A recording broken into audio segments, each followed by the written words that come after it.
Focus करिएगा, सभी लोग ध्यान से सुनिएगा। अपना पार्ट नंबर 2 कंप्लीट होने वाला है। एक दो छोटे छोटे से कंसेप्ट बचे हैं, जिसमें से एक कंसेप्ट है स्लम सेल। एक क्वेश्चन आपसे पूछ रहा हूं, अभी तक जो आपने कैपिटल गेन पढ़ा है अकॉर्डिंग टू दैट आंसर करिएगा बेटा। अगर मुझे बताइए, मैं इस बिल्डिंग का ओनर हूं, मेरा काम बिल्डर नहीं है, मैं एक चार्टर्ड अकाउंटेंट इन प्रैक्टिस हूं, मैं इस बिल्डिंग का ओनर हूं। अगर मैं इस बिल्डिंग को बेच देता हूं, क्या ये बिल्डिंग मेरी कैपिटल एसेट है? यस। क्या इसको बेचने पे मुझे कैपिटल गेन लगेगा? यस।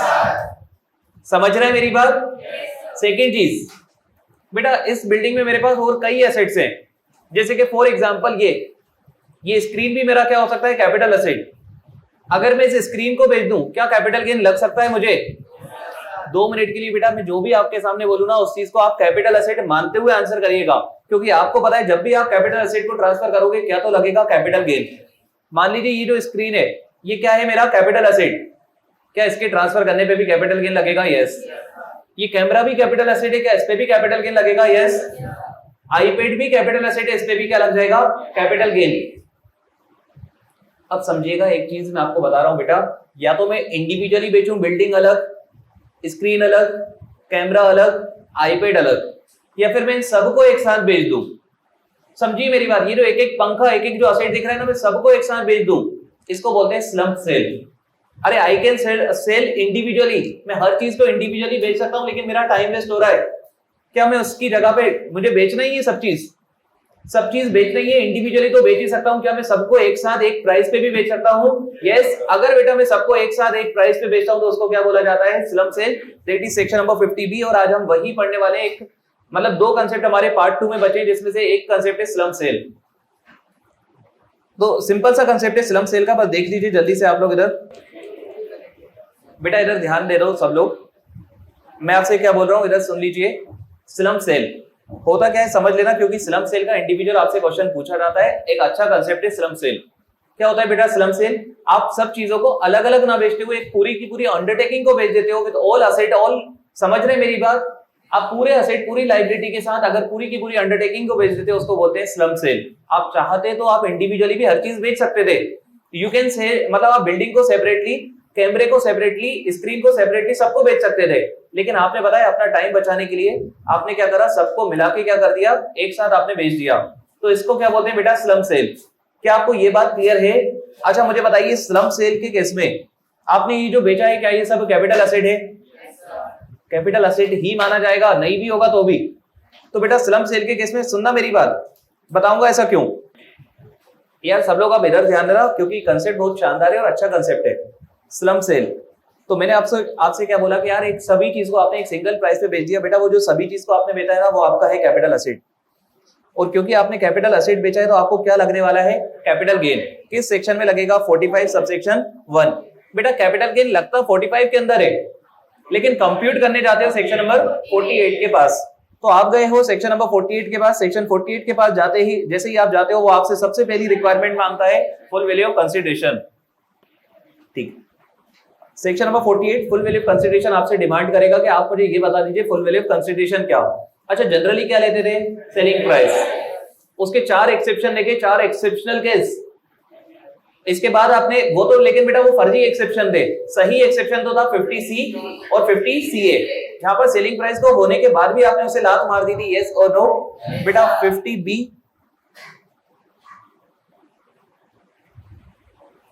भी आपसे क्या बोलेगा? Fair market value. समझिए मेरी बात को बेटा, सरकार है ना हर एसेट की वैल्यू थोड़ी डिटरमाइन करने बैठी है। समझना मेरी बात, हर आप तो कोई भी एसेट कितने में भी बेचोगे, सरकार है ना पूरी की पूरी चीज की एक फेयर मार्केट वैल्यू, मतलब एक कोई ना कोई मार्केट वैल्यू होगी सब चीज की। आप उसी वैल्यू को क्या मानोगे? Full value of consideration. बेटा ध्यान से सुनना, मतलब मेरा आपसे क्वेश्चन है 2 मिनट के लिए, मैं तो इस कॉन्सेप्ट से हट रहा हूं। आप तो मुझे ये बता दीजिए कब कब आप सेलिंग प्राइस से दूर जाते हो। आप FVOC में सेलिंग प्राइस ही लेते हो जनरली, और इसके एक्सेप्शंस बता दीजिए आप तो मुझे। 50C, 50CA, 50B। बेटा ये फाइनल है, इसके अलावा कुछ नहीं है। ध्यान से सुनना, मुझे मालूम है आगे और बहुत सारी चीजें आती है, इसलिए मैं कंपाइल जब भी करवाता हूं जब कोई चीज फाइनल हो जाए। इसके अलावा बेटा FVOC में और कोई नया एडजस्टमेंट नहीं आएगा। आपने FVOC में आप जनरली क्या लोगे? Selling price. लेकिन 3 केसेस में सेलिंग प्राइस होते हुए भी आप सेलिंग प्राइस को लात मार दोगे और क्या ले लोगे?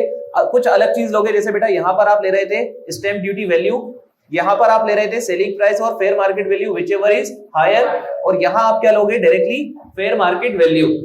समझ रहे मेरी बात? अच्छा, इन 3 केस के अलावा 4 और केसेस थे जो आपको है तो एक्सेप्शन, वो 4 केसेस एक्सेप्शनल केसेस। 45(1) के जो एक्सेप्शन है वो भी क्या है बेटा यहां पर? अरे यस और नो?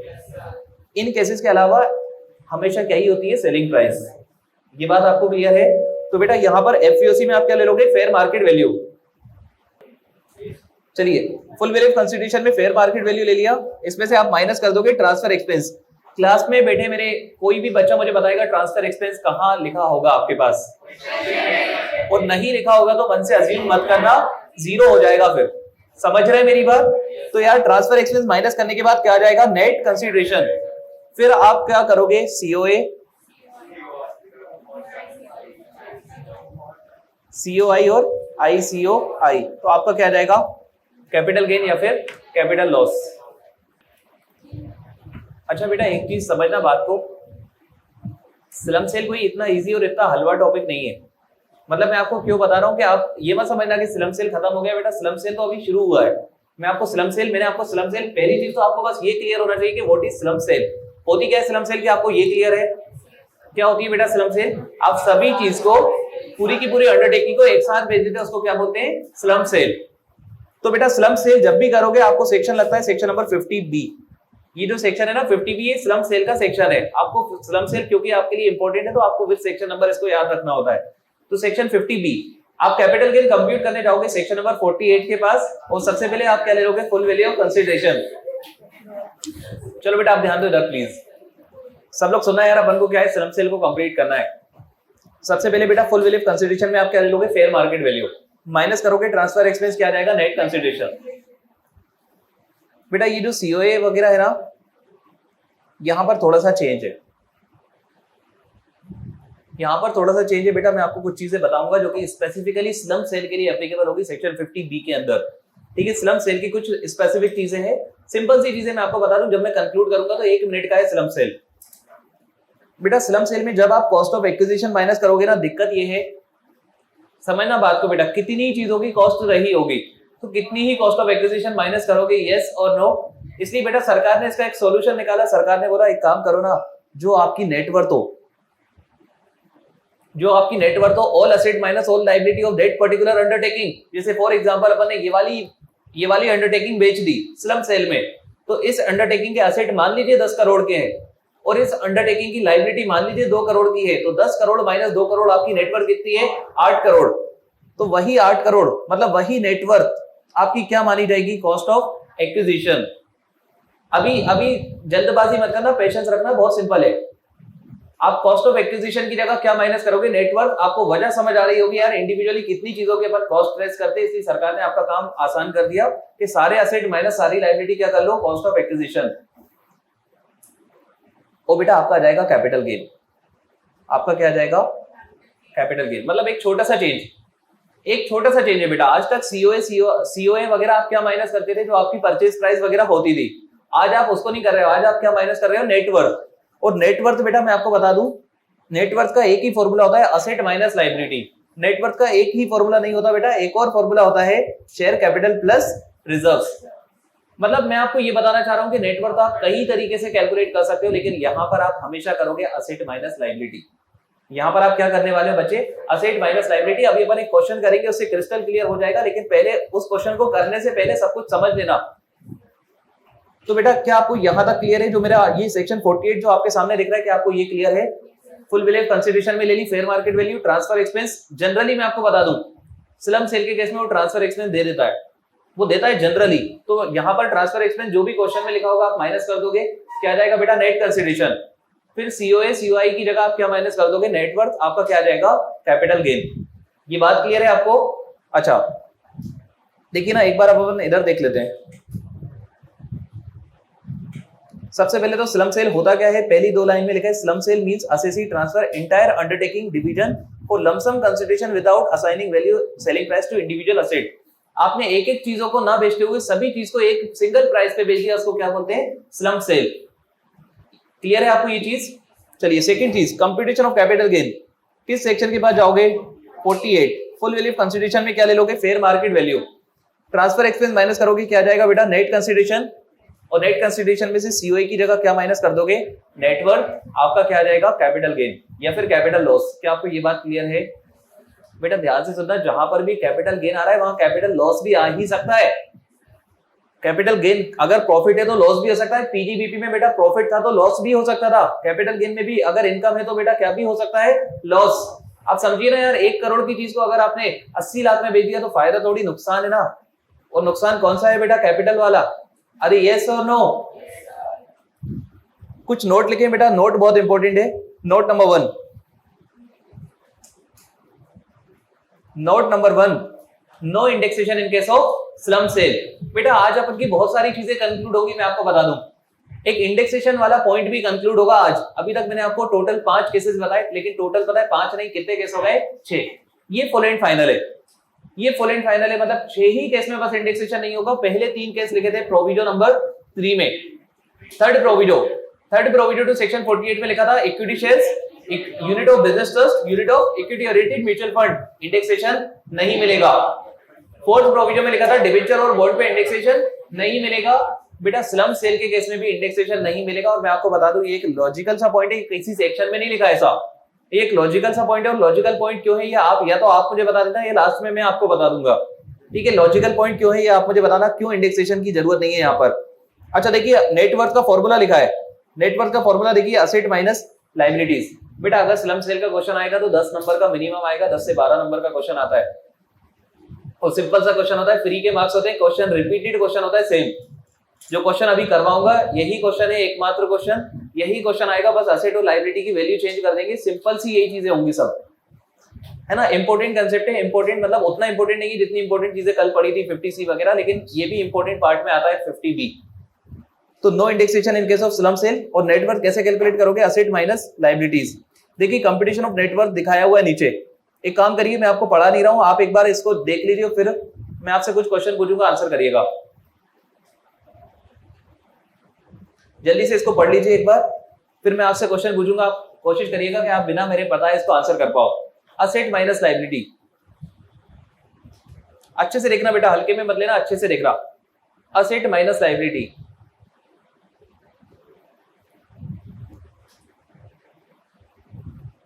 देख लिया आपने। आपको पता है जितना मुझे समझ आ रहा है, मुझे ये समझ आ रहा है कि ये ऐसा बोलना चाह रहे हैं कि एसेट 2 टाइप के होंगे, या तो डेप्रिशिएबल या फिर नॉन डेप्रिशिएबल, है ना। या तो डेप्रिशिएबल होंगे या फिर क्या होंगे, नॉन डेप्रिशिएबल। बेटा सेक्शन 50 भी आपको कंसेप्ट बता रहा है पूरा, सेक्शन 50 भी बता रहा है एसेट 2 टाइप के होंगे, या तो डेप्रिशिएबल या फिर अदर। अदर मतलब नॉन डेप्रिशिएबल। सुनना मेरी बात, आप कौन सा सब्जेक्ट पढ़ रहे हो, इनकम टैक्स। इनकम टैक्स में बेटा डेप्रिशिएबल एसेट में आप पता है जो इनकम टैक्स के अकॉर्डिंग आपकी WDV रही होगी ना, ब्लॉक ऑफ एसेट सिस्टम में, इनकम टैक्स के अकॉर्डिंग जो आपकी क्या रही होगी बेटा WDV, वही आपकी क्या आ जाएगी बेटा, डेप्रिशिएबल एसेट की वैल्यू। मतलब जब आप असेट माइनस लायबिलिटी करोगे तो डेप्रिशिएबल वाले एसेट आप किस वैल्यू पे लोगे, WDV as per income tax act 1961, मतलब सेक्शन 32 के अकॉर्डिंग जो WDV आपने कैलकुलेट की होगी। क्या आपको ये बात क्लियर है? अरे यस और नो? और बेटा अदर एसेट के केस में बोला बुक वैल्यू। अदर एसेट के केस में क्या बोला, बुक वैल्यू। मतलब बेटा अदर एसेट आपको वो लेना है जो आपकी बुक्स ऑफ अकाउंट बता रही है, लेकिन डेप्रिशिएबल एसेट जो इनकम टैक्स में डेप्रिशिएबल एसेट है उनको आपको किस वैल्यू पे लेना है, जो डेप्रिसिएशन किस अकॉर्डिंग लगना चाहिए था, इनकम टैक्स एक्ट के अकॉर्डिंग। क्या आपको ये चीज क्लियर है? आपने ले ली असेट्स, इसमें से आप बच्चे कर दोगे माइनस लायबिलिटीज। तो बेटा लायबिलिटीज भी आप माइनस करोगे बुक वैल्यू पे, लायबिलिटीज भी आप किस वैल्यू पे माइनस करोगे, बुक वैल्यू। अब मेरा आपसे एक क्वेश्चन है, पहली चीज तो मैं आपसे मतलब मैं आपको इसको कंक्लूड करवाना चाहता हूं बेटा, it is that simple, asset minus liability आपको करना है बुक वैल्यू पर। मतलब बेटा सीधी सी बात है, रिवैल्यूएशन नहीं करना, रिवैल्यूएशन को क्या करना है, इग्नोर। बुक वैल्यू का मतलब ही क्या है यार, अरे बुक वैल्यू वही तो होती है ना, बुक वैल्यू मतलब उसकी जो ओरिजिनल वैल्यू चल रही है।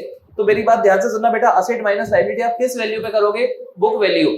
बस बुक वैल्यू में भी आपको ध्यान रखना है कि डेप्रिशिएबल वाले असेट में आप किसकी बुक वैल्यू लोगे, इनकम टैक्स एक्ट की, इनकम टैक्स एक्ट वाली बुक वैल्यू। और बेटा अदर वाले एसेट में कौन सी ले लोगे, नॉर्मल बुक वैल्यू, क्योंकि वहां तो वही होगी एक ही। क्लियर है आपको ये चीज? और बेटा लायबिलिटी भी किसके ले लोगे, बुक वैल्यू। अरे फॉर एग्जांपल एक ये बैलेंस शीट ही बना दी मैंने आपके सामने, यहां पर बेटा ये है आपका मशीन, इनकम टैक्स के अकॉर्डिंग इस मशीन की वैल्यू बची है 80,000। एक है बेटा डेटर, अब डेटर तो नॉन डेप्रिशिएबल एसेट है, इसकी वैल्यू तो सेम ही रहेगी चाहे इनकम टैक्स हो चाहे कुछ भी हो, तो मान लीजिए इसकी वैल्यू है 1 लाख, तो कितने के एसेट हो गए टोटल? 1,80,000। बेटा लाइबिलिटी मान लीजिए आपके पास है ना, क्रेडिटर है 20,000, तो आपकी नेटवर्थ कितनी? 1,60,000 है ना। आपने दोनों असेट ले लिए बेटा। डेप्रिशिएबल वाले को इनकम टैक्स एक्ट के अकॉर्डिंग वाली वैल्यू ले ली और नॉन डेप्रिशिएबल वाले को बुक्स के अकॉर्डिंग ले ली। ये मैंने वही गिवन है जो लेनी थी। तो कितने के असेट हो गए आपके पास? 180। तो असेट हो गए 180 के और लाइबिलिटी हो गई 20,000 की बुक वैल्यू पे। तो 180 माइनस 20,000 आपके पास कितना बच जाएगा? 1,60,000 रुपए। ये क्लियर है आपको बहुत अच्छे से? असेट माइनस लायबिलिटी आपको किस पे करना है बेटा? Book value. क्वेश्चन करोगे बहुत अच्छे से क्लियर हो जाएगा, लेकिन बिना क्वेश्चन करे अगर आपको क्लियर हो जाए तो फिर क्लैरिटी अलग लेवल पे आएगी। देखिए नोट में क्या लिखा है नीचे, पहला नोट किसको इग्नोर करना है? Revaluation of asset should be ignored. बेटा हो सकता है आपकी बिल्डिंग 50 लाख की, आपने उसको रिवैल्यू करके 80 लाख पे कर दिया हो। सुन लीजिए मेरी बात को ध्यान से, आपकी बिल्डिंग है कितने की? 50 लाख, आपने उसको रिवैल्यू करके कितना कर दिया? 80 लाख। आप उसको कितने लाख पे कंसीडर करोगे? 50। सीधी सी बात है बेटा, इनकम टैक्स प्रोविजन नाम की चीज का बेनिफिट नहीं देता, क्योंकि इसकी नजरों में कोई प्रोविजन होता नहीं है। आपने पीडीपीपी में पढ़ा था कि प्रोविजन इनकम टैक्स में अलाउड ही नहीं होता है। और मैंने आपको एक और चीज इनकम टैक्स के बारे में बताई थी कि बेटा इनकम टैक्स में फर्जी चीजें भी अलाउड नहीं होती। तो जो 50 लाख के एसेट को आप 80 लाख पे कर रहे हैं ना, वो भी एक फर्जी फिगर है। आप उसको कैलकुलेट जब तक नहीं कर सकते जब तक आप बेटा उसको बेच नहीं देते। और सही मायने में समझना मेरी बात बेटा, वो जो रिवैल्यूएशन होता है ना, कोई वो बहुत सिस्टमेटिक बेसिस पे नहीं किया जाता, वो ऐसे ही कर लिया जाता है रैंडमली। तो बेटा आपको क्योंकि वो फर्जी चीज है तो आपको उसको क्या करना है? इग्नोर। इनकम टैक्स में कभी रिवैल्यूएशन होगा ही नहीं। इनकम टैक्स में आपको हमेशा रिवैल्यूएशन, जहां जहां पढ़ोगे रिवैल्यूएशन को हटाना ही पड़ेगा आपको। इसके बाद देखिए एक बेटा एक क्वेश्चन मैं आपसे पूछ रहा हूँ, प्लीज फोकस करिएगा। एक क्वेश्चन मैं आपसे पूछ रहा हूँ, मान लीजिए बेटा यहाँ पर अपन एपीटी की जगह एग्जांपल ले लेते हैं बेटा। ये मान लीजिए ये है रिलायंस इंडस्ट्री, और रिलायंस इंडस्ट्री के पास बहुत सारे बिल्डिंग भी है, रिलायंस इंडस्ट्री की ये सब सामान भी है। समझना मेरी बात, रिलायंस इंडस्ट्री छोड़ो, एक फर्नीचर की वो ले लेते हैं अपन। एक कोई फर्नीचर वाली है, ठीक है, फर्नीचर का बिजनेस करते हैं अपन इस अंडरटेकिंग से। ये बिल्डिंग मेरा कैपिटल एसेट, ये स्क्रीन मेरी कैपिटल एसेट, ये कैमरा मेरा कैपिटल एसेट, लेकिन ये फर्नीचर जो मैंने बेचने के लिए रखा है ये मेरा क्या है? Stock in trade. अरे ये जो फर्नीचर जिसपे आप बैठे हो ये मैंने किस लिए रखा है बेटा? बेचने के लिए। मेरा काम क्या है? फर्नीचर बेचना। तो ये जो अज्यूम कर रहे हैं अपन कि ये फर्नीचर अपन ने किस लिए रखा है बेटा? बेचने के लिए। जब बेचने के लिए रखा है तो क्या है? Stock in trade. और स्टॉक इन ट्रेड बेचने पर क्या लगना चाहिए? पीडीवीपी। लेकिन ध्यान से सुनना बेटा, slump sale is overriding section. Slump sale सभी चीजों को ओवरराइड कर रहा है। एक इंडिपेंडेंट सेक्शन है जिसका कैलकुलेशन पूरा का पूरा सब कुछ यही हो जाएगा with the help of section number 48।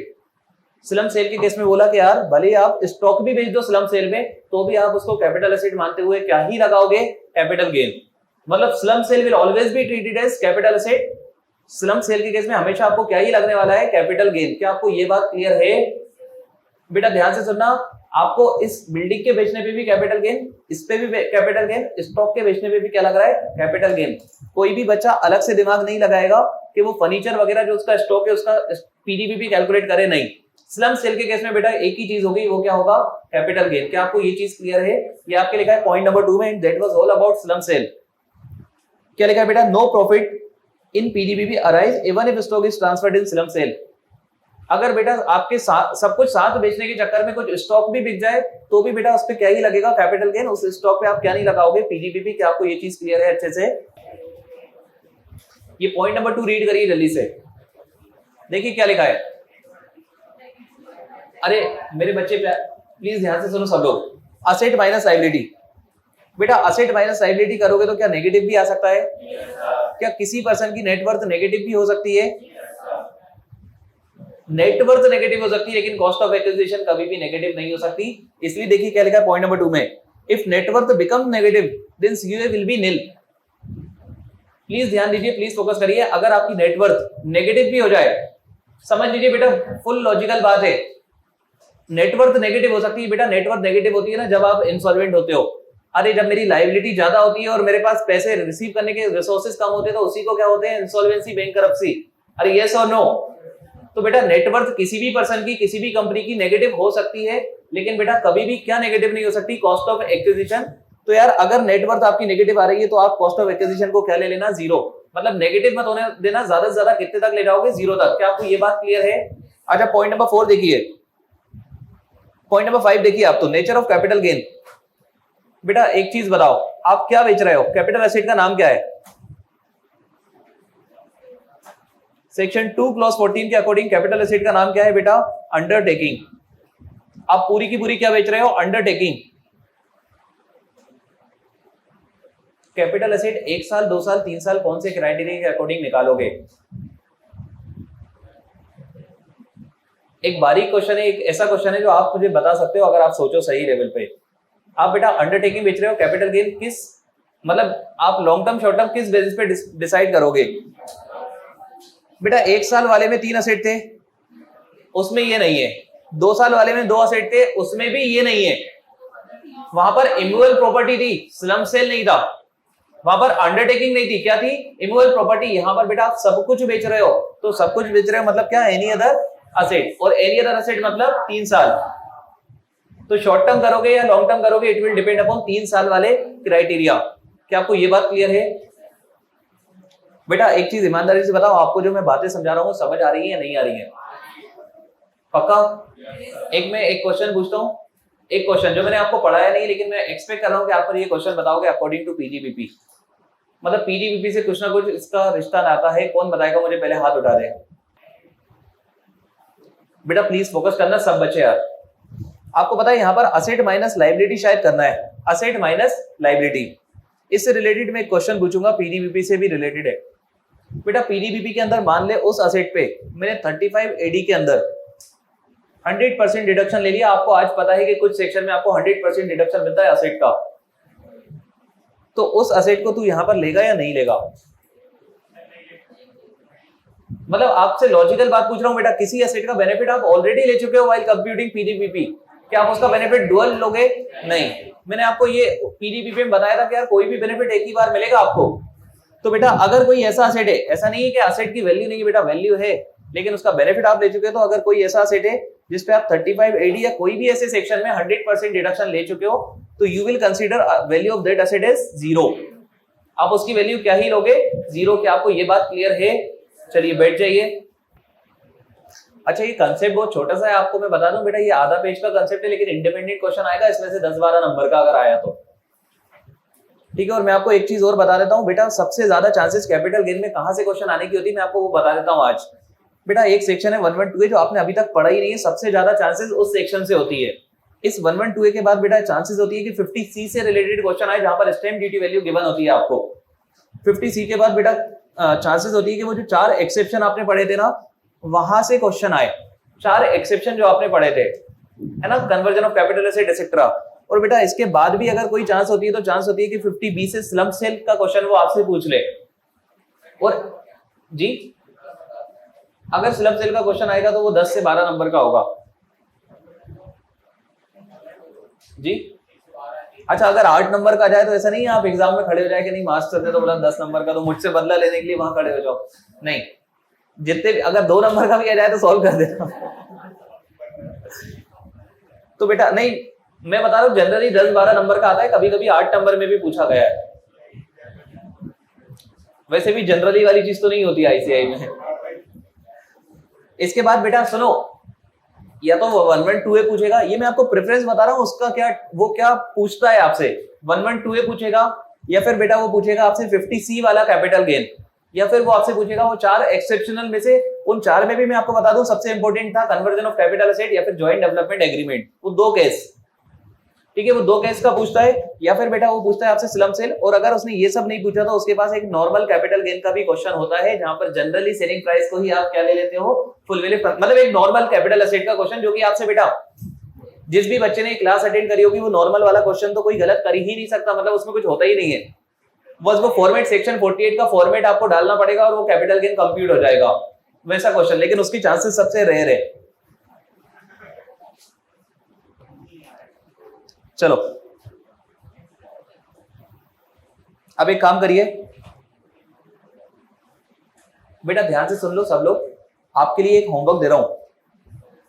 अभी मेरी क्लास खत्म नहीं हुई, पहली चीज तो मैं आपको बता दूं, लेकिन आपको एक होमवर्क दे रहा हूं। ये क्वेश्चन आपका होमवर्क है, in market as LDR question, this is LDR question last day revision. और ये क्वेश्चन मैं आपको बिल्कुल नहीं करवाऊंगा, ये क्वेश्चन आपको ही करना पड़ेगा। ये क्वेश्चन आपको ही करना पड़ेगा। मार्क दिस क्वेश्चन है सेट या last day revision, mark it is important. ये इंपॉर्टेंट क्वेश्चन है बेटा, अगर स्लम सेल का क्वेश्चन आता है तो यही क्वेश्चन होगा, एग्जैक्टली यही क्वेश्चन होगा।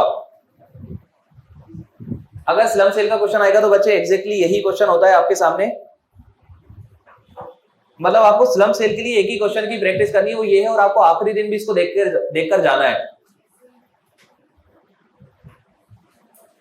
चलिए अब एक काम करता हूं बेटा, अभी मैं इस कंसेप्ट को कंपाइल करवा देता हूं। ये क्वेश्चन आपको घर पे करना है और इस क्वेश्चन को करने में आपको आधा घंटा लग सकता है। छोटा सा क्वेश्चन है बेटा, छोटा सा, बस वो तो नया क्वेश्चन है ना आपके लिए, और मैंने आपको बताया भी नहीं तो आपको आधा घंटा भी लग सकता है इस क्वेश्चन के अंदर। कोशिश करिएगा, मेरी बात सुन लीजिए बच्चे, कोशिश करिएगा कि पहले तो बिना देखे आपसे बन जाए, बिना देखे नहीं भी बने तो आपसे देख के बन जाए। और मैं तो आपसे बोल रहा हूं बेटा, आपसे तो ये क्वेश्चन आप देख के करना, आप तो इस क्वेश्चन को देख के करना। देख के करने के बाद अगर आपको समझ आए तो कल मुझे बताइएगा, वरना अपन फिर बात करेंगे कल, ठीक है, उस क्वेश्चन से रिलेटेड। अभी मैं आपको सेक्शन 50 भी कंपाइल करवा देता हूं, प्लीज ध्यान दीजिए सभी लोग, इसको हटा रहा हूं मैं। Section 50 B slump sale, important concept है, आपको विद सेक्शन नंबर याद रखना है। Section number 50 B slump sale. What is slump sale? आप इंडिविजुअल असेट को बेचने की जगह पूरी की पूरी अंडरटेकिंग को बेच देते हो, उसको क्या बोलते हैं? Slump sale. इसका मैं परफेक्ट एग्जांपल दूं बेटा, अभी तक मैं आपको एग्जांपल ऐसे ही दे रहा था, रियल लाइफ इसका एग्जांपल देता हूं। रियल लाइफ मतलब कैसे होता है सही में स्लम सेल। मान लीजिए बेटा एक कंपनी है टाटा, एक कंपनी है रिलायंस इंडस्ट्री लिमिटेड। क्या रिलायंस इंडस्ट्री लिमिटेड की कई फैक्ट्रियां होंगी? यस, समझ रहे मेरी बात? उसकी कई फैक्ट्रियां हो सकती है बेटा। कभी कभी कंपनी क्या करती है, अपनी पूरी फैक्ट्री बेच देती है, अपनी पूरी एक अंडरटेकिंग बेच देती है बेटा, उसी को क्या बोलते हैं? Slump sale. समझ रहे मेरी बात? फॉर एग्जांपल बेटा, रिलायंस की बहुत सारी फैक्ट्रियां हैं, जिसमें एक फैक्ट्री है भोपाल वाली। रिलायंस इंडस्ट्री ने उस भोपाल वाली फैक्ट्री को बेच दिया 500 करोड़ रुपए में, एक सिंगल प्राइस पे उसने पूरी फैक्ट्री बेच दी। उसको आप क्या बोलोगे? Slump sale. आपको क्या लगने वाला है? Capital gain. अच्छा, उस फैक्ट्री के अंदर स्टॉक इन ट्रेड रखा होगा तो भी आपको क्या ही लगेगा? Capital gain.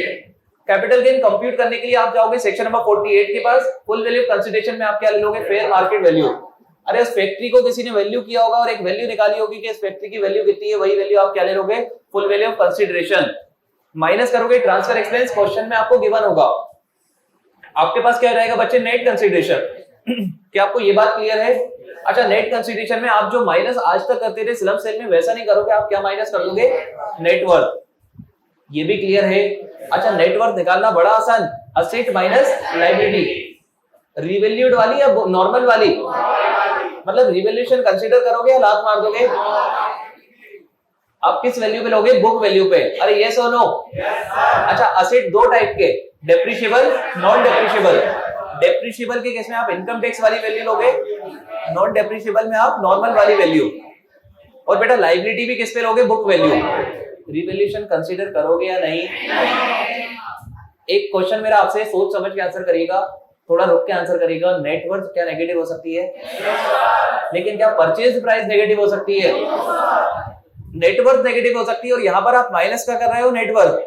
लेकिन किसी वजह से नेटवर्थ नेगेटिव हो भी रही है तो आप बेटा कभी भी कॉस्ट ऑफ एक्विजिशन को क्या नहीं होने दोगे? Net worth negative. आप उसको क्या कर दोगे? जीरो। ये क्लियर है आपको बात? पक्का? अच्छा, कैपिटल गेन आपका लॉन्ग टर्म आएगा या शॉर्ट टर्म आएगा? It will depend upon nature of capital asset. It will depend upon nature of capital asset. Long term या फिर short term will depend upon nature of capital asset. और कौन सा वाला criteria? 3 साल। 3 साल वाला क्राइटेरिया। क्या आपको ये बात भी क्लियर है? अच्छा, असेट माइनस लायबिलिटी करते टाइम ऐसे असेट जिन पे आप 100% डिडक्शन ऑलरेडी ले चुके हैं उनको कंसीडर नहीं करोगे। उनको बेटा ऐसा कोई क्वेश्चन आज तक पूछा नहीं गया है, ऐसा कोई क्वेश्चन पूछा नहीं गया है, लेकिन अपन कंसेप्चुअली 100% ही चीज पढ़ते हैं। तो बेटा असेट माइनस लायबिलिटी करते टाइम अगर कोई एसेट ऐसा असेट है जिसपे आप 100% डिडक्शन ले चुके हो ऑलरेडी, तो आप उसको क्या करोगे? इग्नोर। ये बात आपको क्लियर है? अब मेरा आपसे क्वेश्चन है, आफ्टर कंक्लूडिंग एवरीथिंग, मेरा आपसे एक क्वेश्चन है। पहले तो मैं देख लेता हूं कुछ छूट तो नहीं रहा है। ओके, हाँ, मेरा आपसे एक क्वेश्चन है बेटा, ध्यान दीजिएगा। इस क्वेश्चन को आप लोग आंसर करके बताइए, मैं मान जाऊंगा। आप मुझे बताइए, यहां पर आपने पढ़ा था, अच्छा एक सेकंड, स्लम सेल के केस में इंडेक्सेशन होगा या नहीं होगा? टोटल कितने केसेस है जब इंडेक्सेशन नहीं होता? 6। फाइनल हो गया बेटा, आज फाइनल हो चुका। टोटल कितने केसेस है जब इंडेक्सेशन नहीं होगा? 6। 3 केस लिखे थे प्रोविजन नंबर 3 में, 2 केस लिखे थे प्रोविजन नंबर 4 में, और 1 केस स्लम सेल। लिखा कहीं नहीं है, लिखा कहीं नहीं है। It is by default. ये तो मैंने लिखा है आपके लिए कि no indexation in case of slump sale, लिखा कहीं नहीं है ऐसा। मतलब लॉ में ऐसा कहीं नहीं लिखा, आप मुझे बताइए ऐसा क्यों, क्यों बाय डिफॉल्ट है कि स्लम सेल पे इंडेक्सेशन नहीं होना चाहिए? वेरी गुड सर, नेटवर्थ हम करंट की तो ले रहे हैं, नेटवर्थ हम कौन सी ले रहे हैं बेटा? करंट, क्योंकि करंट की ले रहे हैं और नेचर ऑफ कैपिटल एसेट 3 साल वाले में फॉल कर रहा है ये, मतलब 3 साल से अंदर वाली ले रहे हैं क्या? यस। तो ये असेट लॉन्ग टर्म है या शॉर्ट टर्म है? ये कौन सा असेट है बेटा? Short term capital. अरे सोचिए ना मेरी बात, अरे मैं सिर्फ उस पॉइंट ऑफ व्यू से बोल रहा हूं बेटा, ये नेटवर्थ जो अपन ले रहे हैं ना, ये नेटवर्थ जो अपन ले रहे हैं ये अपन करंट की लेते हैं। आज कितने एसेट है मेरे पास? आज कितने एसेट है मेरे पास? समझिए मेरी बात को, अंडरटेकिंग खुली होगी 50 साल पहले, लेकिन नेटवर्थ आप कौन सी ले रहे हो? आज की। समझ रहे हो? तो बेटा क्या ये नेटवर्थ करंट की है? यस। तो ऑलरेडी जब ये करंट की है तो क्या आपको इन्फ्लेशन से एडजस्ट करने की जरूरत है? ये तो करंट की ही है। और बेटा अगर आप करना भी चाहो तो आपको गिवन होगा करंट ईयर का शायद 331, मल्टीप्लाई करोगे 331 से और डिवाइड भी किससे कर दोगे? 331 से, अगर करना भी चाहो तो, क्योंकि ये करंट का ही तो है बेटा। करंट में इंडेक्सेशन क्या ही करोगे? समझ रहे हैं मेरी बात? आप इंडेक्सेशन जब करते हो जब आपने कोई चीज बहुत पहले खरीदी होगी और आप उस प्राइस का बेनिफिट लेते हो। यहाँ पर आप बेनिफिट उसका नहीं ले रहे हो, आप किसका ले रहे हो बेटा? नेटवर्थ, जो कि आपने कब कैलकुलेट की है? आज। क्या आपको ये बात क्लियर है बेटा? क्वेश्चन 1 मिनट में क्वेश्चन का मौका दे रहा हूँ, क्या आपको ये लॉजिकली क्लियर है ये चीज? अरे यस और नो? तो बेटा ऐसा कहीं लिखा नहीं है कि इंडेक्सेशन नहीं होगा, लेकिन इंडेक्सेशन नहीं होगा ये मैं आपको बता रहा हूँ, ठीक है? ऐसा किसी प्रोविजन में नहीं लिखा कि कोई से प्रोविजन ने ऐसा बोला, नहीं, लेकिन इंडेक्सेशन नहीं होगा ये क्लियर है। सबको क्लियर है ये चीज? चलिए और साहब पूछिए क्या क्वेश्चन है आपका? हाँ ठीक है बेटा, बुक वैल्यू देख, बुक वैल्यू ऐसे नहीं होती। आपने कभी एंट्री पास करी होगी asset account debit to bank या टू क्रेडिटर, तो एक असेट यहां पर आपका खड़ा हो गया होगा असेट, फिर आपने असेट नंबर 1 खरीदा होगा, तो यही तो आपकी बुक वैल्यू है। समझिए मेरी बात, यही तो आपकी बुक वैल्यू, मतलब बेटा वो वैल्यू जिसपे आपने उसको रिकॉग्नाइज किया था। और बेटा एक सेकंड, यहां पर ये जो आपने असेट है ना, असेट आपके 2 हो गए। फॉर एग्जांपल एक हो गया असेट जिसका नाम है डेटर, तो आपने एंट्री क्या पास करी होगी? Debtor account debit to sales करी होगी, जब भी आपके पास डेटर आया होगा। अरे यस और नो?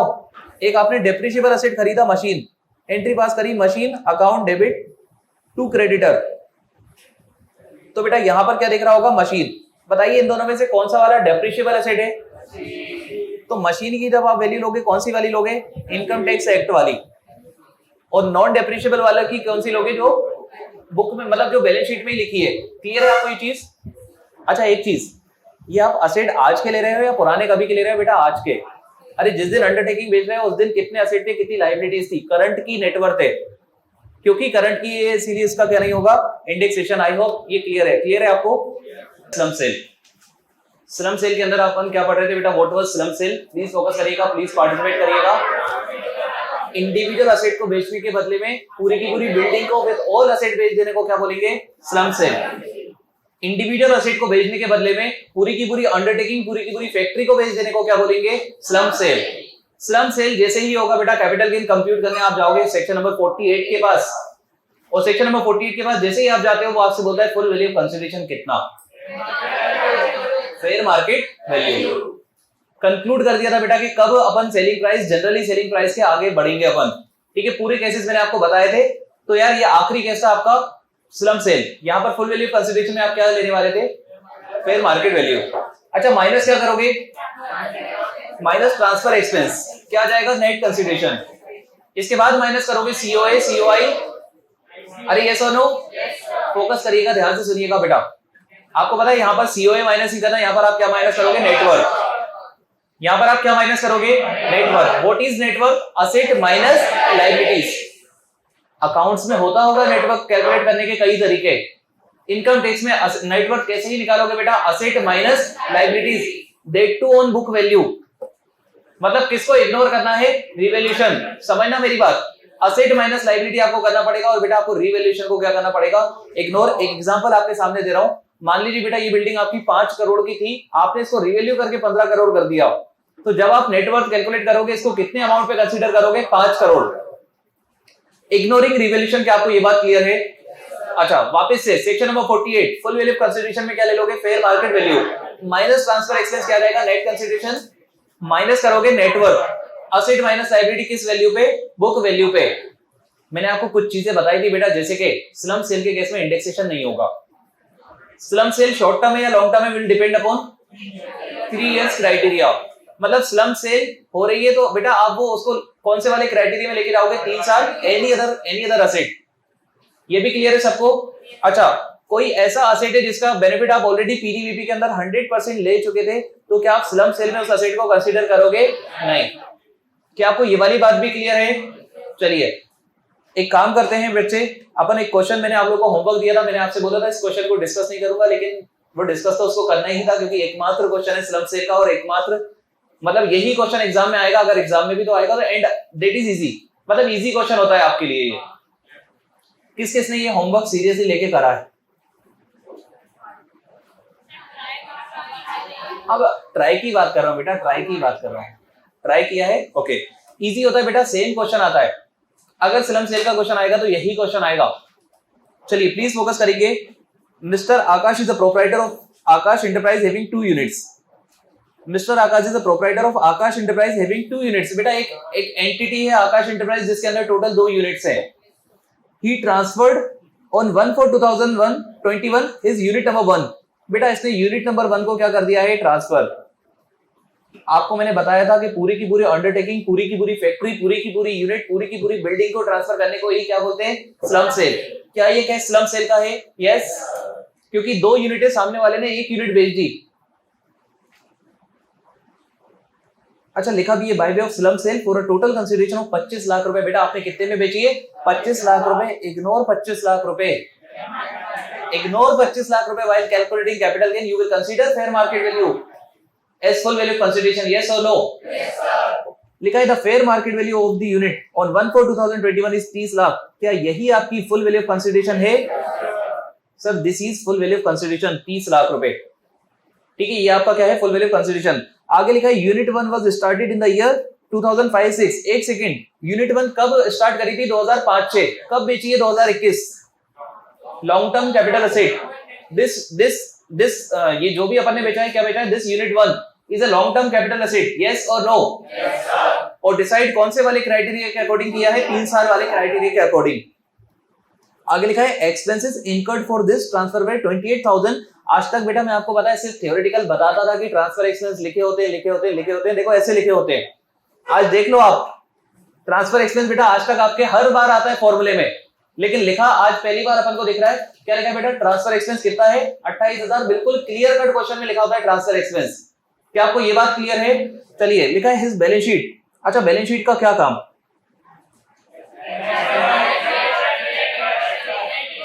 अच्छा किसी ने पता है कैपिटल गेन अटेंड नहीं करा होगा ना, वो पता चला है अमलगमेशन के पॉइंट ऑफ व्यू से सॉल्व करना स्टार्ट कर दे। नहीं, किसी ने अगर नहीं करा हो कैपिटल गेन, मतलब पढ़ा ही नहीं हो, क्योंकि उसको दिख रही है 2 बैलेंस शीट, पता चला है वो पीसीवीसी कैलकुलेट कर डाले। हो चुका है अमलगमेशन या नहीं हुआ? चलो his balance sheet as on 31 March 2021 as under. अच्छा बैलेंस शीट देखिए एक नई तरीके से बैलेंस शीट दी हुई है। लायबिलिटीज ये हैं आपकी, और असेट को बेटा 2 यूनिट्स में डिस्ट्रीब्यूट करते हुए दिया है, यूनिट 1 और यूनिट 2। कौन सी वाली यूनिट बेची है वैसे? मतलब यूनिट 1 पे कैपिटल गेन आने वाला है, ऐसा यही है। आप मुझे बताओ ना, नेटवर्थ जब आप निकालोगे, नेटवर्थ मतलब क्या? Asset minus liability. किसका निकालोगे? जिसको बेचा है उसका निकालेंगे सर। किसको बेचा है? यूनिट 1। तो किसकी नेटवर्थ निकालोगे? यूनिट 1। बेटा देखिए बिल्डिंग के बारे में क्या लिखा है। बिल्डिंग कितने की है? 12 लाख। मशीन कितने की है? 3 लाख। डेटर कितने के हैं? 1 लाख। अदर एसेट कितने के हैं? 1.5 लाख। जल्दबाजी मत करना, एडिशनल इंफॉर्मेशन पढ़े बिना कभी भी क्वेश्चन सॉल्व करना स्टार्ट मत करना। समझना मेरी बात? पता चल रहा है आप लोग है ना लिखना स्टार्ट कर दो। एग्जाम की बात कर रहा हूं मैं। पता चल रहा है आपने ना ये फिगर लिखना स्टार्ट कर दिए। नहीं, आपको नीचे जो इन्फॉर्मेशन होती है ना वो जरूर देखनी होती है बिफोर राइट सॉल्विंग क्वेश्चन। तो बेटा एक काम करिए। अच्छा यहाँ पर लिखी है लायबिलिटीज वगैरह लिखी है। अब एक काम करते हैं बेटा, अदर इन्फॉर्मेशन में जाते हैं। अदर इन्फॉर्मेशन ही इंपॉर्टेंट होती है हर क्वेश्चन के अंदर। सबका फोकस है, अच्छे से ध्यान है सबका? बन जाएगा क्वेश्चन में कुछ नहीं है आपसे। लिखा है revaluation reserve is created by revising the value of building of unit number 1। मतलब रिवैल्यूएशन रिजर्व अगर दिख रहा है तो जो भी दिख रहा है वो यूनिट 1 की बिल्डिंग की वजह से दिख रहा है। एक काम करिए ना, झांकिए कहीं रिवैल्यूएशन रिजर्व है क्या? Revaluation reserve 3 lakh. समझना मेरी बात को बच्चे, ये 3 लाख रुपए क्यों दिख रहा है? क्योंकि कभी ना कभी आपने एक एंट्री पास करी होगी, building account debit to revaluation reserve.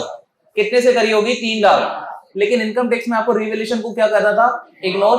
तो क्या आप इसको 12 लाख लोगे या इसको 3 लाख हटाने के बाद वापस से 9 लाख ही लोगे? समझ रहे हैं मेरी बात? अच्छा, सेकेंड चीज, मशीन। अपन तो एक काम करते हैं, पहले नीचे के नोट्स पढ़ लेते हैं। No individual value of any asset is considered in the transfer deed.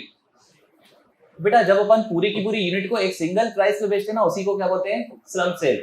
अपन को वापस से याद दिला रहा है कि मैं क्वेश्चन हूं किसका? Slump sale. समझ रहे हैं? बता रहे हैं कि यार अलग अलग प्राइस नहीं चार्ज करे, सबका एक सिंगल एक कॉमन प्राइस चार्ज करा, उसी को तो क्या बोलते हैं? Slump sale. यस और नो? तो पॉइंट नंबर 2 फालतू का पॉइंट है, मजाक मस्ती के लिए दिया है। इसके बाद बेटा पॉइंट नंबर 3 अदर एसेट की बात कर रहा है। एक काम करते हैं, अदर एसेट को 2 मिनट के लिए रोक लेते हैं। अदर एसेट के अलावा और क्या एसेट है? मशीन। तो मशीन कितने पे कंसीडर करोगे आप? बिल्डिंग करोगे 9 लाख पे, मशीन करोगे 3 लाख और डेटर करोगे 1 लाख। अदर एसेट को नहीं करोगे बेटा, अदर एसेट के बारे में, क्योंकि नीचे इंफॉर्मेशन है। जब तक इंफॉर्मेशन नहीं पढ़ोगे you can not decide other asset. Yes और नो? अब बच्चे क्योंकि आप पीजीबीपी पढ़े हुए ना, तो आपको ये समझाना बहुत आसान है। आप मुझे बताइए ना, अदर इंफॉर्मेशन, आप अपन अदर इंफॉर्मेशन ही पढ़ेंगे। लिखा है अदर एसेट, थोड़ा सा स्पीड मैच करिएगा आप लोग मेरे साथ, ठीक है? क्या लिखा है बेटा? Other asset of unit 1 include patents acquired on 1 जुलाई 2019। एक second, patent PGBP patent. Intangible asset 25%, 4 class होते थे, plant and machinery, building, furniture, intangible asset. Intangible asset 25%। अरे यस और नो? कब खरीदा था? 50,000 में। कब खरीदा था बेटा? 1 जुलाई 2019। अच्छा, 2019-20 में फुल मिला होगा या हाफ मिला होगा? 1 जुलाई को खरीदा है मतलब फुल। तो बेटा 50,000 पे 25% निकालिए। ये आप डेप्रिसिएशन निकाले हो बेटा, आप डेप्रिसिएशन निकाले हो 19-20 का कितना? 12,500। पक्का? मतलब कंफर्म है ना? मुझे फिगर बिल्कुल राउंड में क्यों आ रहा है? ओके, मुझे भरोसा है आप पे बेटा। 12,500 आपका क्या हो गया? डेप्रिसिएशन। अच्छा, अगर मैं आपसे पूछूं 31 मार्च 2020 की WDV बताओ। 37,500। आपने कब बेचा है इस बिल्डिंग को? आपने बेचा है, एक सेकेंड, 1 अप्रैल 2021। मतलब बेटा आपने बेचा है 21-22। तो आपको क्या अभी यहां पर 20-21 का भी डेप्रिसिएशन लगाना पड़ेगा? 20-21 का डेप्रिसिएशन 9,7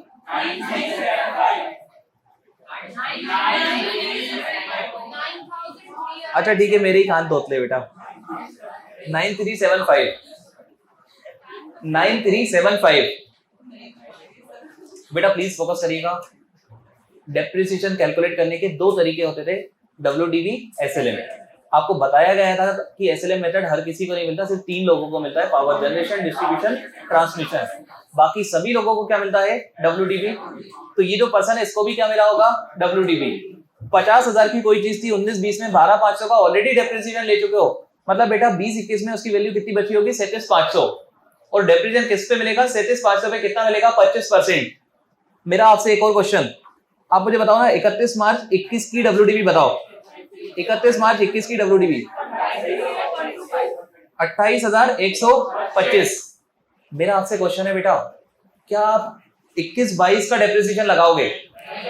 पहले दिन भेज दिया आपने, और मैंने तो आपको बताया था आप इनकम टैक्स में डेप्रिसिएशन जब भी लगाते हो जब लास्ट डे पे वो एसेट आपके पास हो। ये तो आपने पहले ही दिन बेच दिया, तो भैया 21-22 का डेप्रिसिएशन नहीं लगेगा। मतलब आप मुझे बताइए, वो पेटेंट जो आपने 50,000 का खरीदा था उसकी आज वैल्यू कितनी है? 28,125। अरे यस और नो? बच्चे प्लीज फोकस करिएगा, प्लीज ध्यान दीजिएगा। यहाँ पर अदर एसेट है ना, इस अदर एसेट के अंदर 2 एसेट हैं। समझिएगा बात को, प्लीज ध्यान दीजिएगा सभी लोग। इंफॉर्मेशन पढ़ के मुझे ये समझ आया। देखिए ना, अदर एसेट के बारे में क्या लिखा था? Other asset include patents. Other asset के अंदर क्या इंक्लूड है बेटा? पेटेंट्स। आप मुझे बताइए ना, अगर मैं इनको अलग करना चाहूं तो एक आ जाएगा 1 लाख और दूसरा क्या हो जाएगा बेटा? 50,000। इस 50,000 वाले की आज की WDV कितनी है? 28,125। बेटा ये 1 लाख तो नॉर्मल एसेट है, इस पे कोई डेप्रिसिएशन नहीं लगा, मतलब वही 1 लाख की इसकी वैल्यू होगी। मतलब आप मुझे बताइए ना, अदर एसेट को आप कितने अमाउंट पे कंसीडर करोगे? 128, 125। 1,28,125 रुपए, बिल्कुल लॉजिकल फिगर है ये। और ये फिगर उन बच्चों को, मतलब मैं आपको बताऊं, अगर मैंने आपको पीजीबीपी नहीं पढ़ाया होता ना तो मुझे ये बताने में आपको पसीने निकल जाते, क्योंकि आपको पीजीबीपी पता है, आपको पता है पीजीबीपी में डेप्रिजन लगता है, फुल लगता है, हाफ लगता है, कौन से मेथड से लगता है, सब आपको पता है। तो बेटा आप, क्योंकि डेप्रिसिएशन आप कैलकुलेट कर सकते हो इस क्वेश्चन में, तो आप उसकी डब्ल्यूडीबी भी कैलकुलेट कर सकते हो, जो कि कितनी थी 28,125। और बेटा अदर असेट के बारे में कुछ नहीं बताया, मतलब वो क्या रहा होगा, नॉन डेप्रिशिएबल। और मैंने आपको कल कंसेप्ट में बताया था कि जो असेट डेप्रिशिएबल असेट है उसके इसमें आप क्या लोगे, डब्ल्यूडीबी। जो नॉन डेप्रिशिएबल है उसमें आप क्या लोगे, उसकी ओरिजिनल जो कॉस्ट रही होगी। क्या आपको ये क्लियर है? 1,28,125 किस किस बच्चे को क्लियर है? हाथ नीचे कर लीजिए सब लोग। मेरी आप लोगों से रिक्वेस्ट है बेटा, आप लोग बहुत मासूम है, मैं आपको एक चीज बता दूं, अगर आप अपनी जिंदगी में भलाई चाहते हैं, अगर आप अपनी जिंदगी में कुछ अच्छा करना चाहते हैं, तो बेटा ये जो 9 महीने आपको मिले ना इंटर के, इसको आप अच्छे से, सुन लीजिए मेरी बात, इसको आप 9 महीने को अच्छे से ऑप्टिमम यूटिलाइज कर लीजिए। तो बेटा अगर आपने 9 महीने सही यूटिलाइज कर लिए ना तो अटेम्प्ट नहीं लगेगा आपका, और अटेम्प्ट नहीं लगेगा ना तो ना जाने कितने महीने आप बच जाओगे। और बेटा अगर आपने 9 महीने सही यूटिलाइज नहीं किए ना तो फिर जो अटेम्प्ट लगता है ना वो 9 महीने भी पढ़ना पड़ता है अभी, फिर वो 6 महीने भी पढ़ना पड़ता है, और फिर एक और लग जाता है तो 6 और पढ़ना पड़ता है। अगर किसी बच्चे ने सही तरीके से मेहनत कर ली ना, जैसी करना चाहिए थी, फर्स्ट ही अटेम्प्ट में क्लियर हो जाएगा। बेटा सबसे कम मेहनत वही बच्चा करता है जिसने फर्स्ट अटेम्प्ट में क्लियर किया हो। मतलब सबसे कम मेहनत करके मैं भी सीए बनाऊंगा, जो बच्चा फर्स्ट अटेम्प्ट में बनता है वो कम मेहनत करता है। क्योंकि जिस बच्चे ने बेटा 2 अटेम्प्ट लगा दिए, मतलब वो वही चीज को 9 महीने पढ़ा उसने, फिर वो उसने 6 महीने फिर पढ़ा। आप समझ रहे हैं मेरी बात? अगर आपने सिस्टमेटिक तरीके से मेहनत कर ली ना, आप अपने साथ भला कर रहे हो, मजा आ जाएगा आपको। बेटा हम लोगों के पास पता है सीए फाइनल में पास होने के लिए क्या मोटिवेशन होता है, जो आपके पास भी रहेगा। सीए फाइनल में मोटिवेशन बेटा पैसा नहीं रहता, सीए फाइनल में मोटिवेशन देता है कि यार ये जो मैं पढ़ रहा हूं ना आज, वापस से नहीं पढ़ना, मुझे कुछ भी हो जाए वापस से नहीं पढ़ना, आज जान लगा दूंगा मैं। लिटरली मैं आपको बता रहा हूँ, सी फाइनल लेवल पे एकमात्र मोटिवेशन रहता है बेटा, पढ़ पढ़ के इतना उगता जाते ना कि मतलब यही रहता है कि यार बस कुछ भी करके इस बार ही निकलना है, वापस से तो मैं ये नहीं पढ़ पाऊंगा। और यही मोटिवेशन होता है जिसकी वजह से पास होते हैं। मैं तो इसी वजह से पास हुआ हूँ। मैंने जो भी मेहनत करी वो इसीलिए करी थी कि यार मुझे वापस से तो पढ़ना ही नहीं है, जो करना है वो यही करना है, इसी उसमें करना है, क्योंकि मैं वापस से 6 महीने और इन्वेस्ट नहीं कर पाऊंगा। बेटा आप समझिए बात को, 6 महीने लगातार 12 घंटे 14 घंटे पढ़ना मजाक नहीं होता, मजाक नहीं होता बेटा। लेकिन एक बार आपने पढ़ लिया ना, आपके अगले 6 महीने, मतलब आप समझ लीजिए अगर आप सही नहीं पढ़ेंगे, थोड़ा बहुत सिर्फ 10-20% ढिलाई आपकी एक अटेम्प्ट लगवा देगी, सिर्फ 10-20% ढिलाई। और बेटा वो एक अटेम्प्ट 6 महीने, आपको मैं बता दूं 6 महीने, आप 1 साल तो आपको रगड़ना ही था, 6 महीने ज्यादा रगड़ना पड़ेगा अब आपको। तो अगर आप बेहतरीन तरीके से फर्स्ट अटेम्प्ट में ही मेहनत करेंगे ना तो फर्स्ट अटेम्प्ट में ही क्लियर होंगे, आपकी मेहनत बहुत बचती है। और यही आपका मोटिवेशन होना चाहिए बेटा। दूसरा मोटिवेशन पैसा। 6 महीने पहले सीए बनने से पहले 6 लाख रुपए ज्यादा कमाओगे दूसरे से। ये किसने बताया आप लोग को? रचना मैम ने बताया होगा, ऐसा है ना बेटा? पैसा वैसा कोई मोटिवेशन नहीं होता, पैसा तो कमा लेते सब। बस ये आप अपने साथ भलाई करो, आप कोशिश करो कि आप फर्स्ट अटेम्प्ट में सब कुछ करके पास हो जाओ, ताकि आपको बेटा वही चीजें वापस से ना पढ़ना पड़े, वही मेहनत वापस से नहीं करनी पड़े। अब देखो ना यार, जैसे मान लो कोई एक बच्चा है जिसने बेटा 4 साल में सीए कर लिया, तो उसने कितने साल मेहनत करी? 4 साल। एक दूसरा बच्चा है बेचारा, थोड़ा बहुत ढीलापन दिखाता था, वो 4 साल से वो ले गया खींच के 8 साल तक। बेटा 8 साल तक उसकी जिंदगी झंड रही। आपकी कितने साल तक रही? 4। उसकी कितने साल तक रही? 8। अरे बेटा भले आप पढ़ाई नहीं करो, लेकिन टेंशन, अगर मूवी भी देखने चले जाओगे ना आप, टेंशन यही रहेगी कि इनकम टैक्स में वो कैपिटल गेन की कल क्लास मिस हो गई है। कहीं भी चले जाओ जिंदगी में टेंशन रहेगी आपके साथ। आप एंजॉय, मैं आपको बता रहा हूं बेटा, आप एंजॉय भी नहीं कर सकते, तो बेटा नहीं कर सकते तो मत ही करो ना, पढ़ाई कर लो। 9 महीने पढ़ाई कर लो, इसके बाद अच्छा 9 महीने पढ़ाई करने के बाद भी बेटा सीए फाइनल में एक बार और आपको मेहनत करनी पड़ेगी फुल लपक कर। चलिए अब एक काम करिए, यहां पर एक काम करिए बेटा, सब लोग प्लीज फोकस करिएगा। इस क्वेश्चन में वापस आ रहे हैं अपन। बिल्डिंग कितने पे लोगे? जल्दी जल्दी से मुझे बता दीजिए। चलिए बिल्डिंग कितने पे? 9 लाख। मशीन कितने पे? 3 लाख। डेटर? अच्छा अदर के 2 टुकड़े करोगे, पेटेंट कितने पे लोगे? 28,125। और इसका अदर का भी अदर कितने पे लोगे? 1 लाख। टोटल असेट बता दो। 14,28,125। बेटा लाइबिलिटी के बारे में कुछ लिखा है क्या? अच्छा ये एक सेकंड बेटा, ध्यान से सुन लो प्लीज, बहुत मासूम है। असेट माइनस लाइबिलिटी करते टाइम हमेशा कौन सी लाइबिलिटी माइनस करोगे? हकीकत में बेटा एक ही लायबिलिटी होती है जिसका नाम होता है आउटसाइड लायबिलिटी। ये जो लिखा होता है ना, ये तो मजाक चल रहा होता है, ओन कैपिटल और ये सब तो मजाक होता है बेटा। सही में लायबिलिटी कौन सी है बेटा? एक लायबिलिटी आपकी बैंक लोन और दूसरी है ट्रेड क्रेडिटर्स। लिखा है बेटा बैंक लोन जो भी है ना उसका 70% यूनिट वन का है, मतलब 70% कितना? 1,40,000। लिखा है ट्रेड क्रेडिटर जितने भी उसके 25% यूनिट वन के, 25% मतलब 37,500। तो टोटल लायबिलिटी बता दीजिए आप मुझे। 177,500, 1,77,500 रुपए।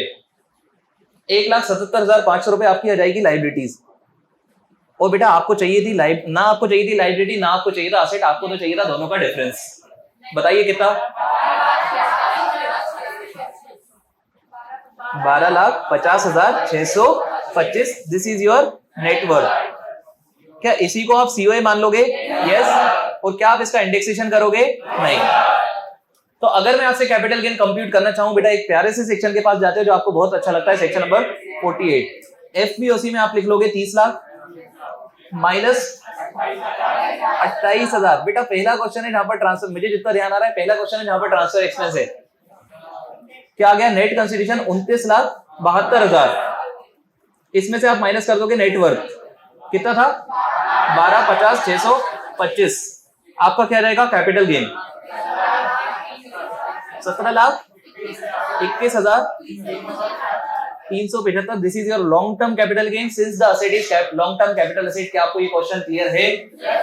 सर पेटेंट का टाइम पीरियड मैटर करेगा क्या? नहीं बेटा, पीडीबीपी के अकॉर्डिंग डेप्रिसिएशन कैलकुलेट करोगे। ठीक है, पीडीबीपी में टाइम पीरियड मैटर नहीं करता। पीडीबीपी में सीधी लड़ाई होती है या तो फुल या फिर हाफ।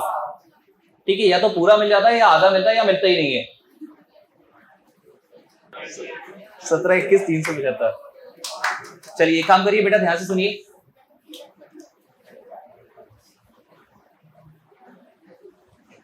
आप लोग को जो दिमाग में आपके दिल में क्वेश्चन आते होंगे, प्रैक्टिस करनी है, जॉब करनी है, इसका आंसर अभी मत ढूंढिएगा। इसका आंसर आपको अपने आप मिल जाएगा जब आप आर्टिकलशिप में जाओगे। बेटा अभी आपका लेवल इतना है, जब आप आर्टिकलशिप में जाओगे आपका लेवल इस बिल्डिंग से भी ऊपर चले जाएगा। मजाक नहीं कर रहा हूं, आई एम टॉकिंग सीरियसली। अभी आपका लेवल है ही नहीं कुछ समझने के लिए। अभी आपसे बुक में जो लिखा है ना आप उसको समझ सकते हो, क्वेश्चन सोल्व कर सकते हो, सिर्फ दैट्स इट।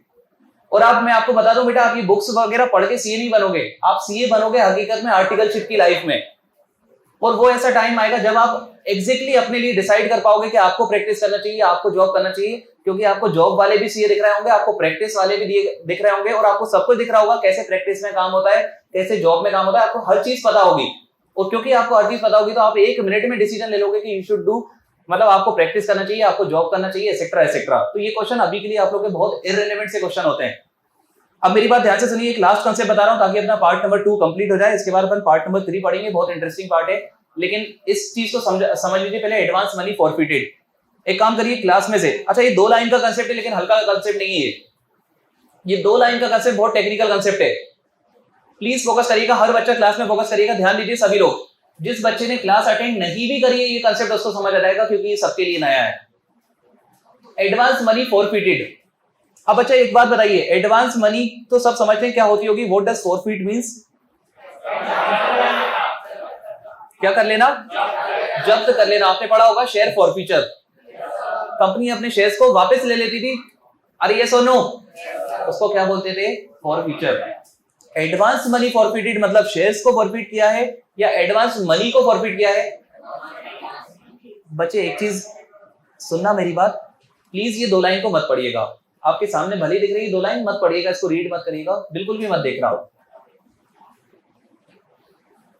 मैं आपके सामने एक एग्जांपल ले रहा हूं, प्लीज ध्यान दीजिए इस एग्जांपल पे।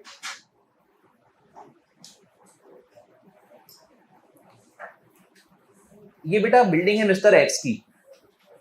मिस्टर एक्स की बिल्डिंग है और मिस्टर एक्स के पास एक बायर आता है जिसका नाम है मिस्टर वाई। मिस्टर वाई ने बोला कि आप एक काम करिए, इस बिल्डिंग को मुझे बेच दीजिए। और इन दोनों की बात हो गई, ट्रांजैक्शन हो गया, इन दोनों का ट्रांजैक्शन हुआ है। ये बिल्डिंग बिकने वाली है कितने पे? 5 करोड़। तो 5 करोड़ क्या है सेलिंग प्राइस? अरे यस और नो? मुझे एक चीज बताओ ईमानदारी से, बिल्डिंग बेचने में टाइम लगता है क्या? देखो एक्सेप्शनल केसेस की बात नहीं कर रहा बेटा, अंबानी जी आके 1000 करोड़ की बिल्डिंग को भी 1 सेकंड में खरीद के चले जाएंगे, 1 मिनट में खरीद के चले जाएंगे। I am not talking about exception, I am talking about generally क्या बिल्डिंग वगैरह खरीदने में टाइम लगता है? यस।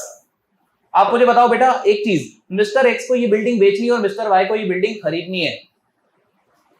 समझना मेरी बात ध्यान से प्लीज।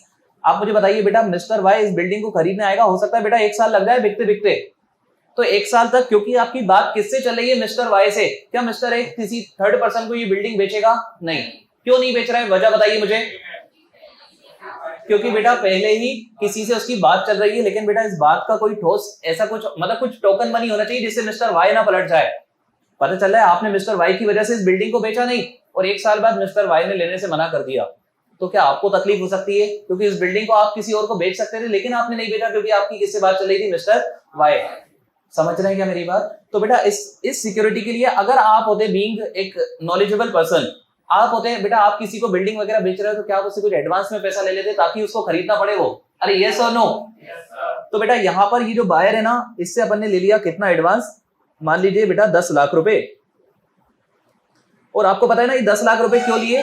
तो क्या, क्योंकि बेटा कल को अगर ये बिल्डिंग नहीं लेगा तो हम इस 10 लाख रुपए को जब्त कर लेंगे। ये 10 लाख हमने लिए इसलिए ताकि हमारी सिक्योरिटी रहे कि यार वो बिल्डिंग खरीदेगा, नहीं खरीदेगा तो बेटा 10 लाख भूल जाना तू। अरे यस और नो? तो इस 10 लाख के भूल जाने को ही क्या बोलते हैं, एडवांस मनी का फॉरफिट करना।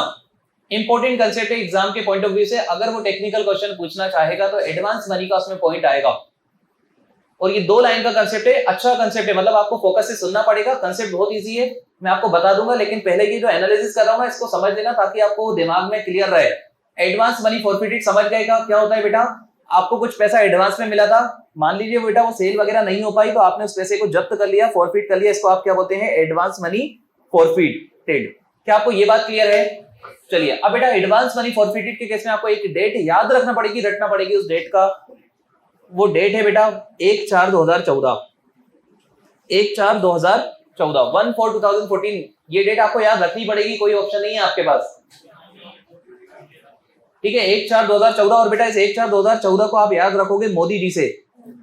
मोदी जी भी कब आए थे बेटा? 2014 में। तो बेटा ध्यान से सुनना, मोदी जी के आने से पहले और मोदी जी के आने के बाद 2 डिफरेंट ट्रीटमेंट। 1/4/2014 को मोदी जी नहीं आए थे, मोदी जी 2014 में समथिंग आए थे, तो आप उनसे याद रखोगे बेटा मोदी जी कब आए? 2014।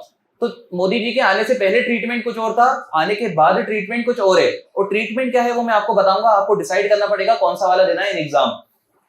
बेटा 1/4/2014 से पहले अगर आप एडवांस मनी को फॉरफिट करते थे तो लॉ ऐसा था, ओल्ड लॉ मतलब मोदी जी के आने से पहले बेटा कानून ऐसा बोलता था कि एडवांस मनी फॉरफिट अगर आप कर रहे हो तो it shall be deducted from cost of acquisition.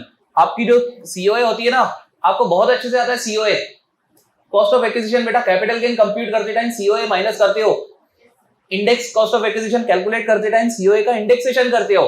अरे यस और नो? उसी सीओए की बात कर रहा हूं बेटा। अगर आपने एडवांस मनी फॉरफिट किया है before 1/4/2014, it shall be deducted from cost of acquisition. आपको उसको किसमें से हटाना पड़ेगा? कॉस्ट ऑफ एक्विजिशन में से। लॉजिक की अपन बात करेंगे, सब कुछ बात करेंगे, पहले तो ट्रीटमेंट को याद कर लीजिए, ये 2 लाइन का ट्रीटमेंट बहुत काम का है आपके। तो advance money forfeited before 1/4/2014 shall be deducted from cost of acquisition. लेकिन बेटा मोदी जी के आने के बाद, मतलब कौन से लॉ की बात कर रहा हूं? New law. मोदी जी के आने के बाद बेटा न्यू लॉ के अंदर क्या हुआ, ये जो एडवांस मनी फॉरफिटेड है ना बेटा, सरकार ने बोला कि यार एक काम करो, इसको डिडक्ट वगैरह मत करो, आप तो इसको टैक्सेबल कर दो आईएफओएस के अंदर। क्या बोल दिया बेटा? आप इसको क्या कर दो? टैक्सेबल कर दो आईएफओएस के अंदर। पहले क्या था, आपको उसको डिडक्ट करना होता था, कहां से? Cost of acquisition. लेकिन आज की तारीख में लॉ क्या है बेटा, आपको उसको डिडक्ट नहीं करना, आपको डायरेक्टली उसको क्या करना है? Taxable under income from other sources. समझिएगा बात को। किसकी बात कर रहे हैं बेटा? Advance money forfeited. 2 मिनट के लिए इसको हटा रहा हूं। आप मुझे ये बताइए कि आपको होता क्या है एडवांस मनी फॉरफिटेड और होता क्यों है? क्या आपको ये क्लियर है? सर एक बिल्डिंग, एक ट्रांजैक्शन चल रहा था जिसके बदले में कोई एडवांस रिसीव किया गया, वो ट्रांजैक्शन नहीं हो पाया तो उस एडवांस को जब्त कर लिया, उसको क्या बोलेंगे? Advance money forfeited. ट्रीटमेंट एक नहीं है बेटा, ट्रीटमेंट 2 है, डिपेंड अपॉन द डेट, और वो डेट आपको याद रखनी पड़ेगी 1/4/2014। If advance money is forfeited before 1/4/2014, then it shall be deducted from cost of acquisition. If it is forfeited on or after 1/4/2014, then it shall be directly taxable under income from other sources. अरे yes or no? Yes sir. मतलब समझिए बेटा, ऐसा क्यों? कोई मुझे बता सकता है ऐसा क्यों? बिल्कुल बच्चों जैसा क्वेश्चन है और बच्चों जैसे ही इसका आंसर है, आप हंसना मत जब मैं आंसर दूंगा अगर आप नहीं बता पाए। ऐसा क्यों? लॉ बदल गया, वेरी गुड बेटा। 1/4/2014 तक जो लॉ था ना वो ऐसा बोलता था कि it shall be deducted from cost of acquisition, लेकिन उसके बाद जब लॉ आया तो वहां पर मतलब आप समझिए 2014-15 में जो बजट आया होगा उसमें उसको चेंज कर दिया कि डिडक्ट नहीं करना, आपको क्या करना है, उसको टैक्सेबल करना है under income from other sources. क्या आपको ये बात क्लियर है? और लॉ बदलना आप कैसे ध्यान रखोगे? मोदी जी के आने से पहले लॉ कुछ और था, मोदी जी के आने के बाद लॉ कुछ और है। तो पहले क्या था बेटा? पहले क्या था आप मुझे बताओ? Deducted from cost of acquisition, और बाद में क्या है? Taxable under income from other sources. अरे यस और नो? ये कंसेप्ट ट्रिकी कंसेप्ट है। ट्रिकी मतलब जब एग्जाम में आपको अगर टेक्निकल क्वेश्चन बनाना होगा तो ही वो एडवांस मनी फॉरफीचर का वो डालेगा पॉइंट, और उसका ट्रीटमेंट इतना सा होने वाला है, अगर वो बेटा पहले हो तो डिडक्ट कर देना, बाद में हो तो टैक्सेबल कर देना। जब अपन कैपिटल गेन के कुछ सबसे अच्छे क्वेश्चंस करेंगे तो उसमें आपको मिलेगा एडवांस मनी फॉरफीटेड नाम का कंसेप्ट। क्या आपको ये बात क्लियर है? That was all about part 2 of capital gain. Capital gain के पार्ट नंबर 2 में जो कुछ हमें पढ़ना था वो यही था बेटा। मतलब आप कह सकते हैं कि कैपिटल गेन 3 पार्ट में लगभग है, जिसमें से 2 पार्ट और 2 वैसे वाले पार्ट जो खतरनाक है, तीसरा पार्ट इजी है। 2 वो वाले पार्ट जो थोड़े खतरनाक है, टेक्निकल है, वो अपने ऑलरेडी हो चुके हैं। क्या आपको ये क्लियर है? अच्छा, सेकंड चीज, अगर किसी को कैपिटल गेन में ग्रिप छूट रही हो तो बेटा you can watch revision lecture. मेरे हिसाब से कैपिटल गेन के 3 आर के लेक्चर होंगे, जिसमें से अभी तक जो हमने कवरेज किया है वो 2 आर का कवरेज होगा। जितना मुझे लग रहा है बेटा 2 लेक्चर होंगे 3 में से जो अभी तक के कवरेज के होंगे। मतलब अगर कोई बच्चा कैपिटल गेन का रिवीजन लेक्चर देखना चाहे तो उसको कहां तक देखना है? एडवांस मनी फॉरफीटेड तक। इसके बाद तो उसको देखना बंद कर देना है।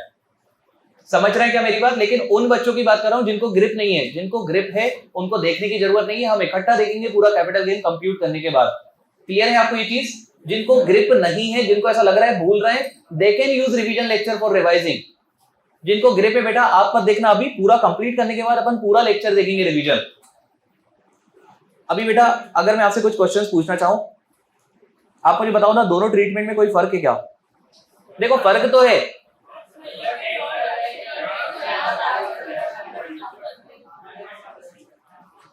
अब ये जो मैं बात कर रहा हूँ एग्जाम पॉइंट ऑफ व्यू से बात नहीं कर रहा हूँ, ये जो बात कर रहा हूँ ना ये मैच्योरिटी की बात कर रहा हूँ आपकी और मेरी। आपसे एक क्वेश्चन है, क्या दोनों ट्रीटमेंट में फर्क है या नहीं है?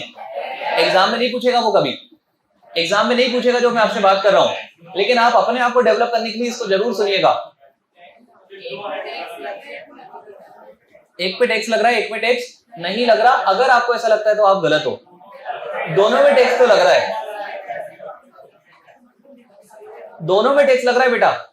इसीलिए तो मैं बात कर रहा हूँ, ये जो मैं बात कर रहा हूँ ये सिर्फ मैच्योरिटी की बात हो रही है बेटा, सिर्फ अपने डेवलपमेंट की बात हो रही है। इसका एग्जाम से कोई लेना देना नहीं है, इसका क्वेश्चन से कोई लेना देना नहीं है, इसका कंसेप्ट से कोई लेना देना नहीं है। आपके सामने 2 ट्रीटमेंट मैंने बताया, क्या दोनों ट्रीटमेंट में फर्क है? यस फर्क तो है, लेकिन सब्सटेंस ओवर फॉर्म देखा जाए तो फर्क है या दोनों में टैक्स लग रहा है? आपको पता है ऐसा कैसे? बेटा ध्यान से सुनना, एक सेकेंड। मान लीजिए बेटा, सुनना मेरी बात प्लीज, फोकस के साथ ध्यान से सुनना। मान लीजिए इसको मैं 2 मिनट के लिए सिर्फ ऐसे ही नाम दे रहा हूं, केस नंबर 1। केस नंबर 1 में आपने एडवांस मनी फॉरफिट किया था बिफोर 1/4/2014, और उसका ट्रीटमेंट बड़ा सिंपल है, आपको पता है क्या है treatment? Deducted from cost of acquisition. बेटा कल को आप उस असेट को बेचोगे तो उसका आप कैपिटल गेन कंप्यूट करोगे किस सेक्शन में? Section number 48। Full value consideration लोगे? यस। ट्रांसफर एक्सपेंस लोगे? यस। क्या जाएगा? Net consideration. सीओए कम लोगे, क्योंकि सीओए कम लोगे, माइनस करने के बाद लोगे तो कैपिटल गेन ज्यादा आएगा। क्योंकि कैपिटल गेन ज्यादा आएगा मतलब टैक्स तो लगेगा। समझिए मेरी बात, सीओए कम लोगे इसका मतलब आपका कैपिटल गेन ज्यादा आएगा, क्योंकि कैपिटल गेन ज्यादा आएगा मतलब ज्यादा अमाउंट पे, मतलब टैक्स तो लग रहा है यार। अरे यस और नो? बस सुनना मेरी बात ध्यान से। तो यहां पर आपका क्या जाएगा? Capital gain, long term capital gain. ये कब था? ये बिफोर मोदी जी। लेकिन अगर मैं आपसे बात करूं case number 2, sir case number 2 में भी टैक्स लगेगा, केस नंबर 2 में भी टैक्स लगेगा। दिमाग ज्यादा नहीं लगाना सर, डायरेक्टली इसको कहां पर लिख देंगे? Income from other sources. अगर मैं आपसे क्वेश्चन पूछना चाहूं कहां पर डायरेक्टली टैक्स लग रहा है, सीधी बात, नो बकवास। समझ रहे हैं मेरी बात? टैक्स तो दोनों जगह लग रहा है बेटा, एक जगह डायरेक्टली, एक जगह इनडायरेक्टली। कहां पर डायरेक्टली टैक्स लग रहा है? यहां पर देखिए ना, डायरेक्टली आपको उसको कहां टैक्सेबल करना है? Income from other sources. कहां पर ऐसा आपको लग रहा है कि टैक्स नहीं लग रहा, लेकिन इनडायरेक्टली टैक्स तो लग रहा है ट्रीटमेंट नंबर 1 में। अरे एडवांस मनी फॉरफिटेड बिफोर 1/4/2014 में आप उसको डिडक्ट कर रहे हैं कॉस्ट ऑफ एक्विजिशन से, तो इनडायरेक्टली टैक्स तो वहां भी लग रहा है। टैक्स दोनों जगह लग रहा है बेटा, यहां पर इनडायरेक्टली लग रहा है और यहां पर डायरेक्टली लग रहा है। ये क्लियर है आपको? चलिए, आई होप ये आपको, ये वाला पार्ट आपको क्लियर होगा। बेटा उन बच्चों को जिनको अभी तक के पार्ट में ग्रिप नहीं है वो लोग जरूर से रिवीजन लेक्चर देखें, और जिनको ग्रिप है वो नहीं देखें, ठीक है? वो लोग बिल्कुल भी नहीं देखें, क्योंकि आप एक साथ देखिएगा। फिर अभी के लिए मैं सेशन को कंप्लीट कर रहा हूँ। इसी तरह के इन्फॉर्मेटिव वीडियोस देखने के लिए हमारे चैनल को सब्सक्राइब करें और लेटेस्ट वीडियोस को सबसे पहले देखने के लिए बेल आइकॉन को हिट करें। साथ ही लाइक और शेयर करना ना भूलें। APT educating India.